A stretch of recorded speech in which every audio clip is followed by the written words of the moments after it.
Good morning. Yesterday morning,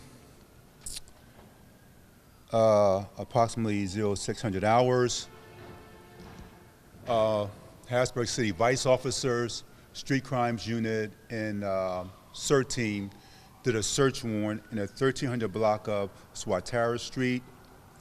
The target was Dominic Flemister. He rented an apartment unit there, and he occupied the first plus third floors.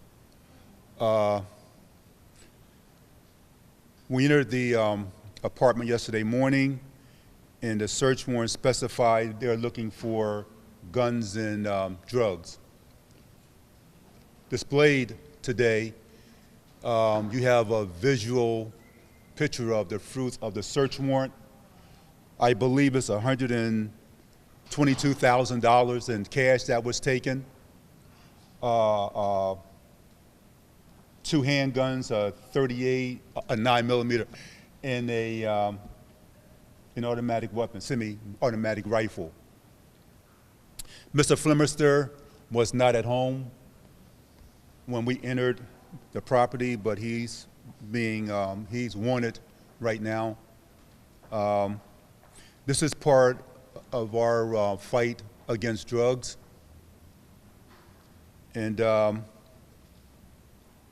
battle is raging on. Our guys are doing an excellent job, and as you can tell, it's dangerous work by the weapons that you see here, the amount of crack cocaine and pills that you see. And for Mr. Flemister, it was quite profitable. I don't have $122,000 stashed in my house. I doubt if anybody here does.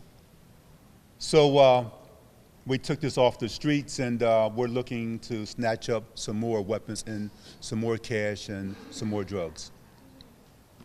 The rental property on Swatara Street, Mr. Flemister occupied the first floor.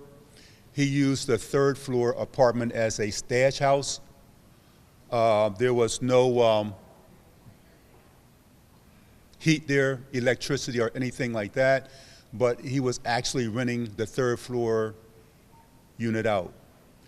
Now, the city of Harrisburg, we do issue landlord licenses to run a property, the rental property, rental houses, and I'm looking into seeing what we can do about this, landlords that are making profits for these guys having stash houses, knowing that they're not occupied by someone, that it is being used as a stash house. I know in our codified ordinances, President Wanda Williams, they passed a amendment, and it talks about disruptive properties and responsibilities of landlords plus tenants. We're going to look into all that. So that's going to be another part of our weapons that we can use for the fight against drugs. That's all that I have right now. Have any questions? You said he's wanted. Do you have any idea if he's still in the area or if he has family elsewhere? He has family here. I'm not really sure about if he has family out of the area, but he's still wanted. He, in the release, said he may be wanted for, he was out on bail for a previous shooting. Yes. Do you believe he will be armed at this point, or do you feel you have the guns? I would consider him armed and dangerous. Did the landlord know that the third floor was being used for this? It would be my guess that he did know. He did know. There's no electricity up there. There's nothing up there.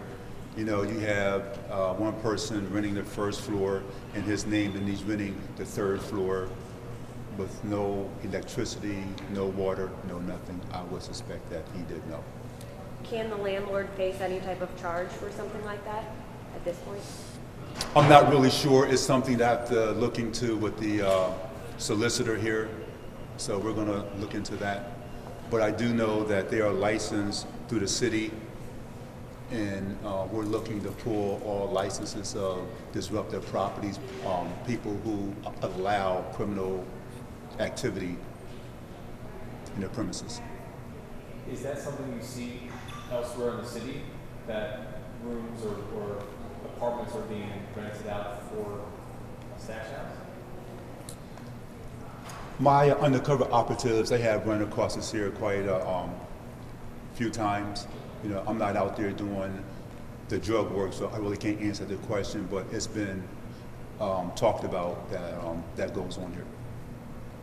And then how does that, I mean, obviously that's a bigger issue that negatively affects the city for everybody else if people are essentially helping drug dealers with their stash houses. So how is this something you'd like to see cleared up to improve the city? Well, this is something that I have to get counsel on, see how we can, you know, legally fight this. You know, I know that it's happening, and we're looking into it right now. So I don't have the answer for you, but we're going to get the answer, and we're going to come up with the best way to fight this problem. Other than the landlord's alleged involvement, was anyone else involved in this? Is there someone else still out there, or are you just looking for him? I had nothing to do with the undercover operation. My vice guys could answer the question better. I just know that we're looking for Mr. Flemister at this point. You know, I can say, you know, that anybody that can generate this much money, you know, they're pretty, you know, they got to be intelligent. You know, it's unfortunate, you know, that he's using that intelligence to further the criminal trade, the drug trade. He can be putting that intelligence to better use. You know, and you know, I'm only saying, you know, that I would suspect that the landlord knew about the stash house because, you know, he's renting both floors and there's nothing up there, you know, and most landlords come around to check on properties. You know, they want to know, you know, who's renting and, you know, and what's going on in their property, you know. It's a quality of life issue for our city residents, you know, and we're getting sick and tired of things like this going on in our city, and we're going to take a positive approach to combat this situation. I don't know if you said this already, but is the landlord local? Because I know a lot of these landlords don't even live in the area. I believe that he is local. When you get, you know, confiscate stuff like this, does this say to you that this was an isolated guy, or is he part of a ring or a network of some kind of trade? Obviously, he has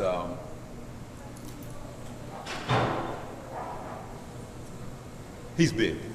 His connections are probably big. To generate this much money, he's big. To carry this type of weapons to protect and further his drug trade, he's big. So what is the significance of getting at least, you don't have him yet, but at least getting this off the street? Well, you know, it sends a message not only to him, but to other people that are in the same drug trade. You know, if you're out there selling drugs, eventually we will get you. And we're going to take your money, we're going to take your property, we're going to take your cars and everything else. Is it common to seize this many different types of drugs? I mean, you have cocaine, you have crack cocaine, you have the pills. Or does that also say something? This speaks for the involvement that he has with that trade, with the drug world. He has cocaine, he has powder, he has crack, he has pills, and so he's a pretty big guy, you know. So, I mean, we do a lot of rips, and we just may get heroin or synthetic or something like that. But you know, this is quite a statement right here. When you say he's big, can you like quantify that with, I mean, like people that are working with him, or do you, I mean, like when you say he's big? I'm just saying that he's big, you know, because of the amount of cash that he has, and because usually when we do a rip, you know, it's not this much cash. And I don't know anybody that has $122,000 just stashed in the house. Is it likely that he has other dealers working under? I guess that's what I was saying. I wouldn't know. That would be something that my vice guys know, and I wouldn't know that. And what are the pills? I'm not really sure if they're Molly's or if they're Percocet. I'm not sure what it is.